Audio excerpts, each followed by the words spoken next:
Welcome to MKP Max Saurys Prime Factorization Division Method. Division methodல 980 நம்ம Prime Factorization கண்டுபிடிக்கலாம்.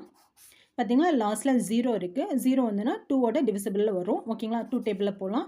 9ல எவ்வளோ 2 இருக்கு? 4 2s are 8. ஸோ ரிமைண்டர் 1 18 ஆயிடுச்சு. 18ல 9 2s இருக்கு 0. எகைன் நம்ம 2 டேபிள்ல போலாம். 4ல 2 2s இருக்கு. ரிமைண்டர் எதுவும் இல்லை. இப்போ 9ல 4 2s. 4 2s are 8. ரிமைனிங் 1 இருக்கு. ஸோ 10. 5 2s are 10. ஸோ லாஸ்ட்டில் ஒன்ஸ் பிளேஸில் பாருங்கள் 5 வந்திருக்கு. ஸோ நம்ம 5 டேபிளால் டிவிசிபிள் பண்ணலாம். 24 24ல் 4 5 இருக்குது. 4 5s are 20. Reminder 4. So 45. 9 5s are 45. 49 இருக்குங்காட்டி 949 வந்து 7 டேபிளில் டிவிசிபிள் ஆகும். So 7 7 7s are 49. Again 7th table போட்டோம்னா 1. 980யோட ப்ரைம் ஃபேக்டரைசேஷன் என்ன? இப்போ இங்கே இருக்கிற நம்பர்ஸ் எல்லாமே ப்ரைம் நம்பர்ஸ் இல்லைங்களா? So 2 into 2 into 5 into 7 into 7.